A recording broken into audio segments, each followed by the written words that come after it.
my slumber, though troubled and dream-infested, was continuous.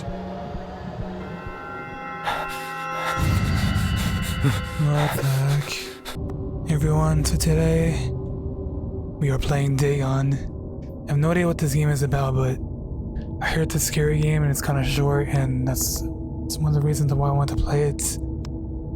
But yeah, here we go. Let's just go. I am writing this under an appreciable mental strain, since by tonight I shall be no more. Alright, we're starting here. Can't move. Okay, during the game you will encounter interactive elements. Some of them will allow you to continue your journey, others reveal interesting facts about the original short story. Its historical background on the author.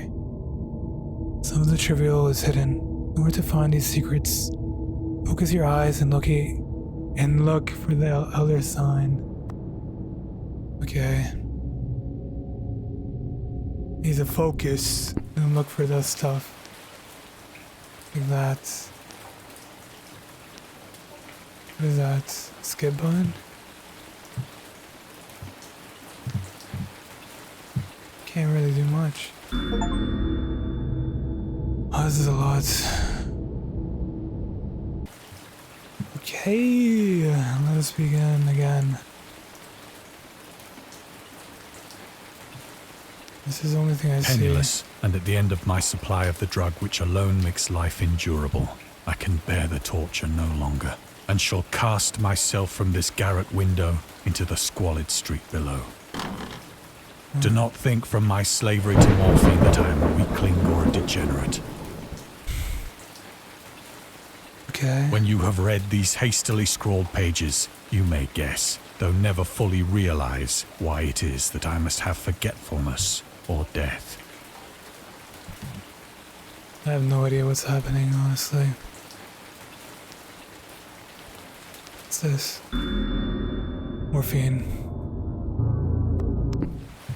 Is that it?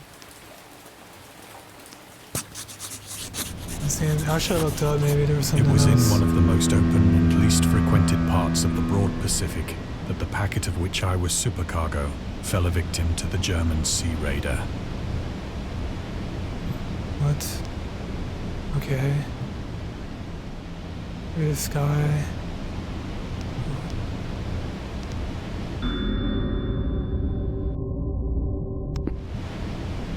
Maybe I should just read it so I can truly understand.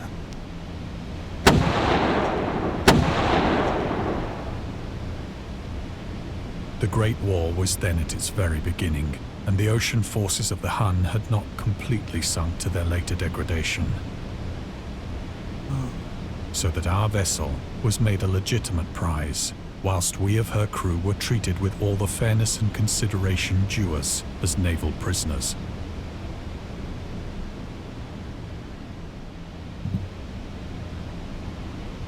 Looks nice to the game.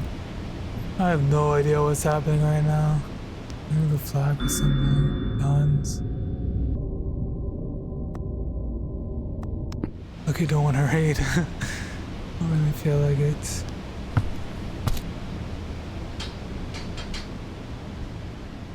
So liberal, indeed, was the discipline of our captors, that 5 days after we were taken, I managed to escape alone in a small boat with water and provisions for a good length of time.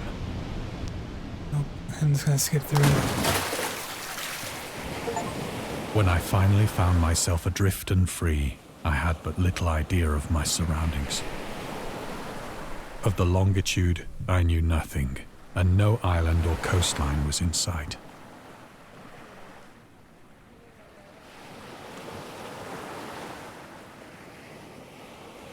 Oh.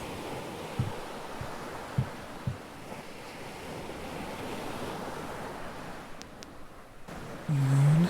Yes.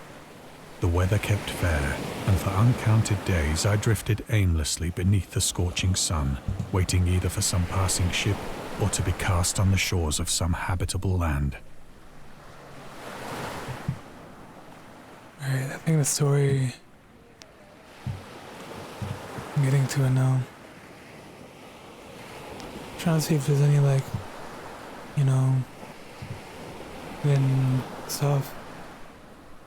But neither ship nor land appeared, and I began to despair in my solitude upon the heaving vastness of unbroken blue. The change happened whilst I slept.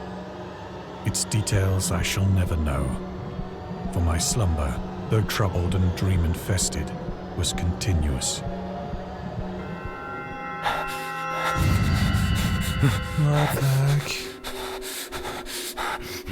Squid monster. Dagon. When at last I awoke, it was to discover myself half sucked into a slimy expanse of hellish black mire, which extended about me in monotonous undulations as far as I could see, and in which my boat lay grounded some distance away. Though one might well imagine that my first sensation would be of wonder at so prodigious and unexpected a transformation of scenery, I was in reality more horrified than astonished.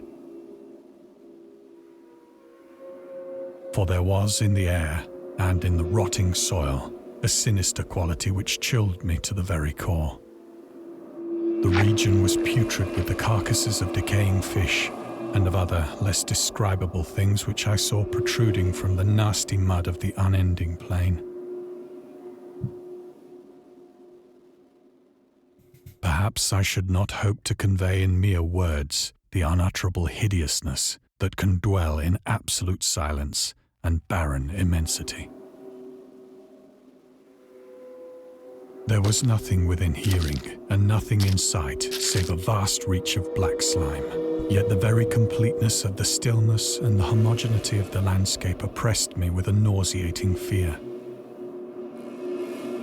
The sun was blazing down from a sky which seemed to me almost black in its cloudless cruelty, as though reflecting the inky marsh beneath my feet.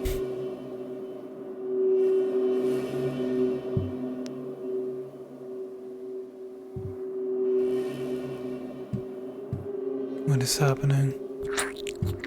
Oh, the sounds. As I crawled into the stranded boat, I realized that only one theory could explain my position. Through some unprecedented volcanic upheaval, a portion of the ocean floor must have been thrown to the surface, exposing regions for which innumerable millions of years had lain hidden under unfathomable watery depths. So great was the extent of the new land which had risen beneath me that I could not detect the faintest noise of the surging ocean, straining my ears as I might. Nor were there any seafowl to prey upon the dead things.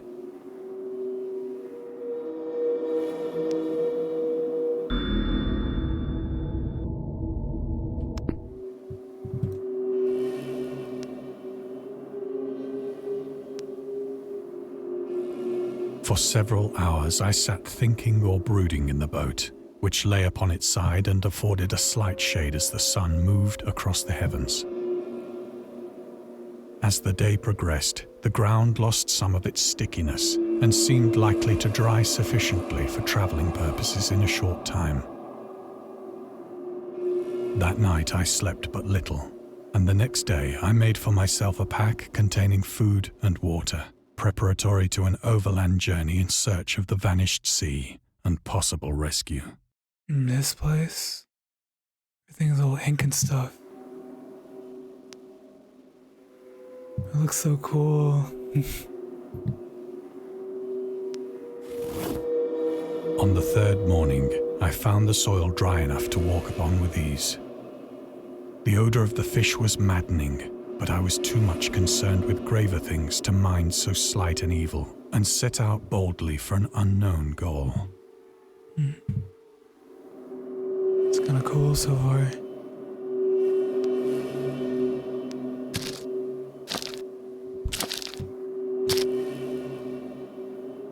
All day I forged steadily westward, guided by a faraway hummock which rose higher than any other elevation on the rolling desert.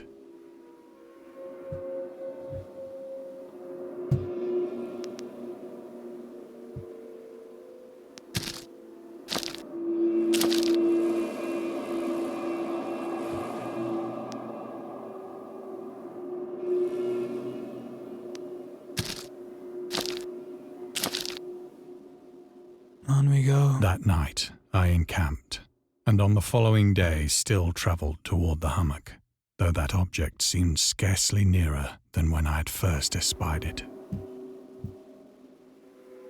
What object? These tentacles? What? What is he talking about?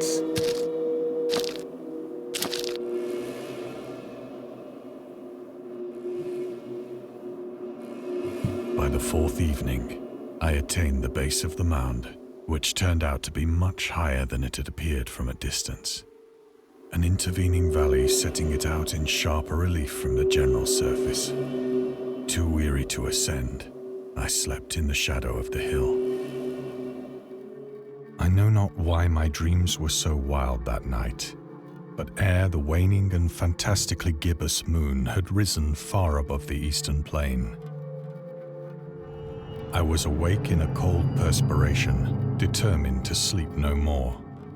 Such visions as I had experienced were too much for me to endure again. And in the glow of the moon I saw how unwise I had been to travel by day. Without the glare of the parching sun, my journey would have cost me less energy. Indeed, I now felt quite able to perform the ascent which had deterred me at sunset. Picking up my pack, I started for the crest of the eminence.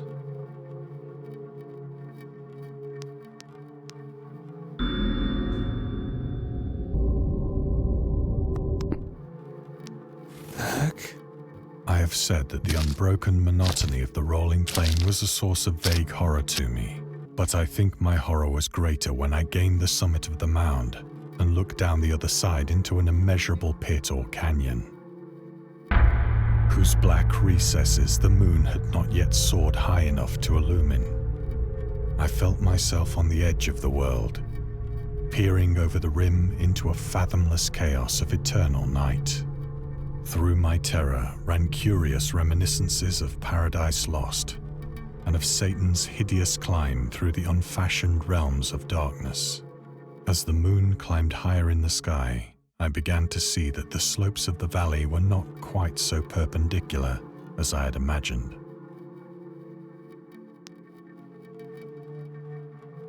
Can't look at the moon. Let's continue. Ledges and outcroppings of rock afforded fairly easy footholds for a descent,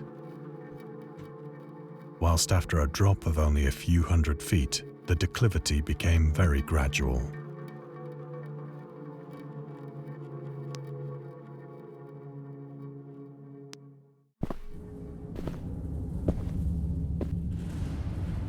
Urged on by an impulse which I cannot definitely analyze, I scrambled with difficulty down the rocks and stood on the gentler slope beneath, gazing into the Stygian deeps, where no light had yet penetrated. All at once, my attention was captured by a vast and singular object on the opposite slope, which rose steeply about 100 yards ahead of me.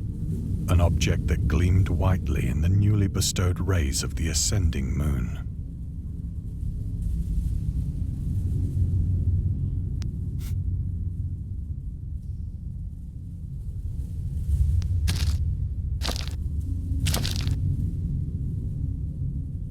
That it was merely a gigantic piece of stone, I soon assured myself. But I was conscious of a distinct impression that its contour and position were not altogether the work of nature. A closer scrutiny filled me with sensations I cannot express. For despite its enormous magnitude, and its position in an abyss which had yawned at the bottom of the sea since the world was young, I perceived beyond a doubt that the strange object was a well-shaped monolith, whose massive bulk had known the workmanship and perhaps the worship of living and thinking creatures. Like in One Piece. Dazed and frightened, yet not without a certain thrill of the scientist's or archaeologist's delight, I examined my surroundings more closely.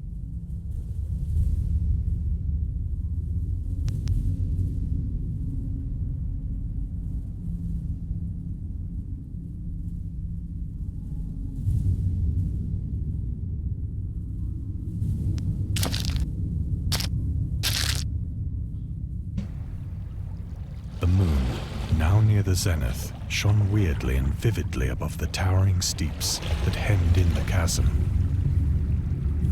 and revealed the fact that a far-flung body of water flowed at the bottom, winding out of sight in both directions and almost lapping my feet as I stood on the slope.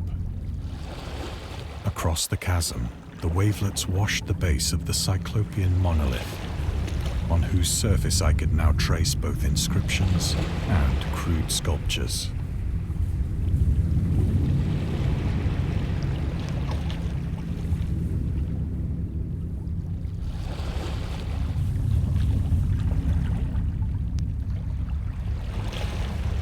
The writing was in a system of hieroglyphics unknown to me and unlike anything I'd ever seen in books, consisting for the most part of conventionalized aquatic symbols such as fishes, eels, octopi, crustaceans, mollusks, whales, and the like.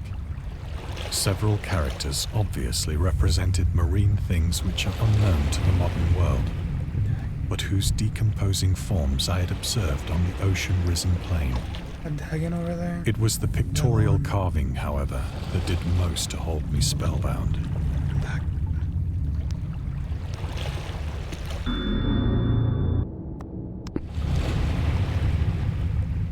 Plainly visible across the intervening water, on account of their enormous size, were an array of bas-reliefs whose subjects would have excited the envy of a Doré. I think that these things were supposed to depict men, at least a certain sort of men. Though the creatures were shown disporting like fishes in the waters of some marine grotto, or paying homage at some monolithic shrine which appeared to be under the waves as well. Of their faces and forms I dare not speak in detail, for the mere remembrance makes me grow faint. Grotesque beyond the imagination of a Poe or a Bulwer, they were damnably human in general outline, despite webbed hands and feet, shockingly wide and flabby lips, glassy, bulging eyes, and other features less pleasant to recall. Curiously enough, they seemed to have been chiseled badly out of proportion with their scenic background, for one of the creatures was shown in the act of killing a whale, represented as but little larger than himself.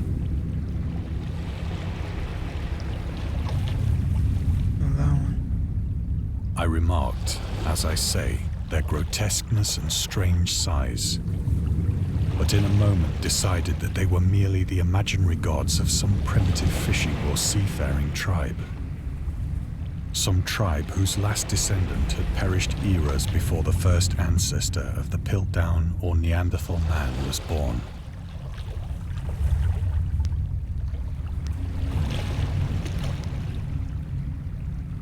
Awestruck at this unexpected glimpse into a past beyond the conception of the most daring anthropologist, I stood musing whilst the moon cast queer reflections on the silent channel before me.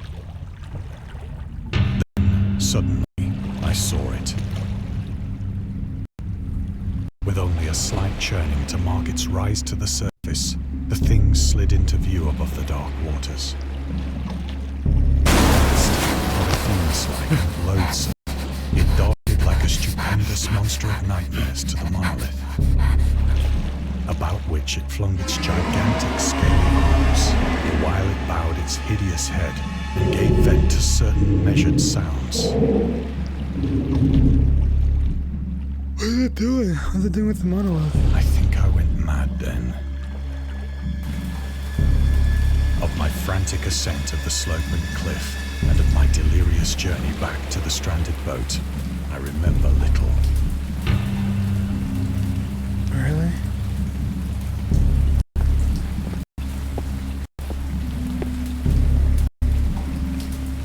I believe I sang a great deal and laughed oddly when I was unable to sing.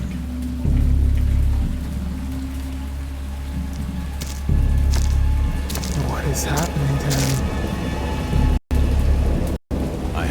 Distinct recollections of a great storm sometime after I reached the boat.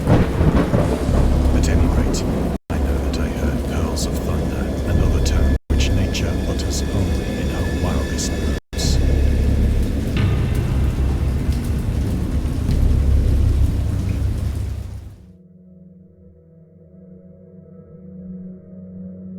I came out of the shadows, I was in a San Francisco hospital, brought thither by the captain of the American ship which had picked up my boat in mid-ocean. In my delirium, I had said much, but found that my words had been given scant attention. Of any land upheaval in the Pacific, my rescuers knew nothing, nor did I deem it necessary to insist upon a thing which I knew they could not believe.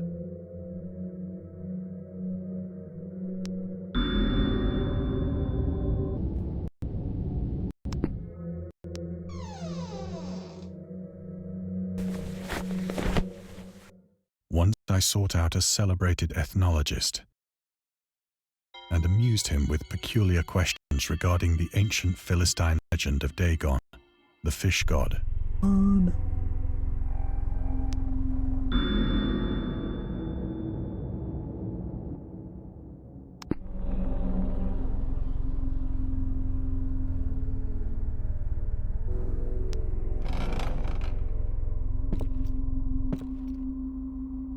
But soon perceiving that he was hopelessly conventional, I did not press my inquiries.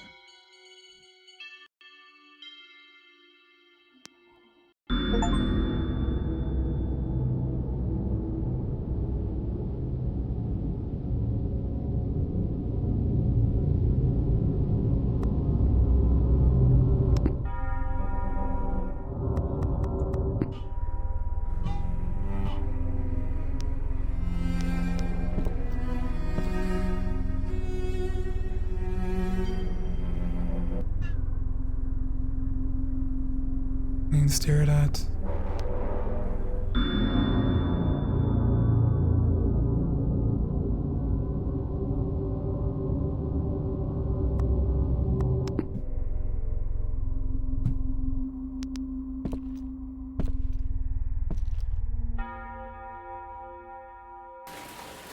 It is at night, especially when the moon is gibbous and waning, that I see the thing.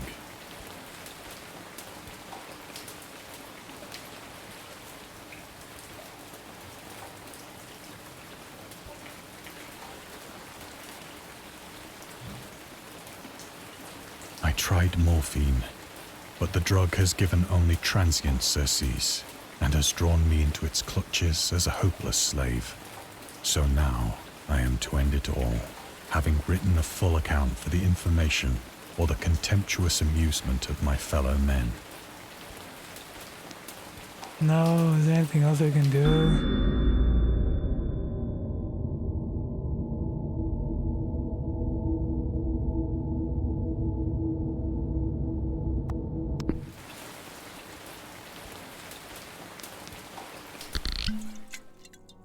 Often, I ask myself if it could not all have been a pure phantasm.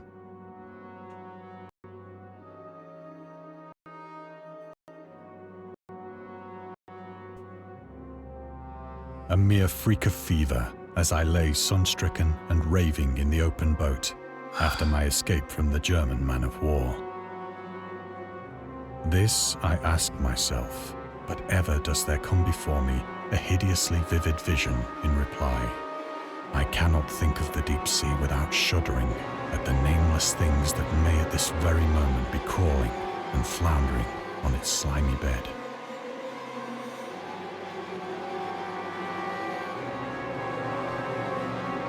Worshipping their ancient stone idols and carving their own detestable likenesses on submarine obelisks of water-soaked granite. I dream of a day when they may rise above the billows to drag down into their reeking talons the remnants of puny, war-exhausted mankind. Of a day when the land shall sink and the dark ocean shall ascend amidst universal pandemonium. Sheesh.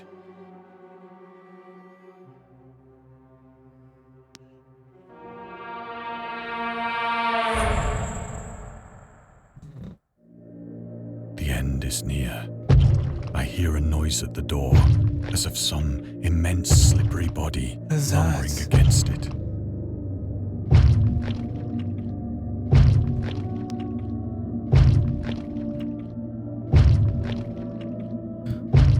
It is dawn. It shall not find me.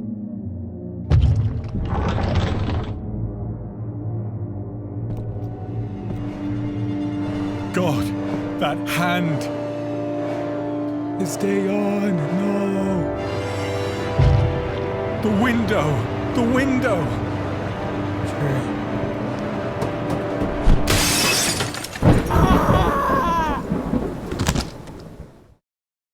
Oh, did he just... That was it? Oh my god, so he was losing his mind and stuff. That's crazy. It's actually crazy to think that we don't know like 99% of what's underneath the ocean and stuff. Scary thing, honestly, what a deep sea can actually be. And what's inside? I don't know, but yeah, it's a scary thought, and you know, people are like really curious about it too. I think our main character lost his mind or something from, you know, Dagon and stuff, from what he saw, of course. But yeah, I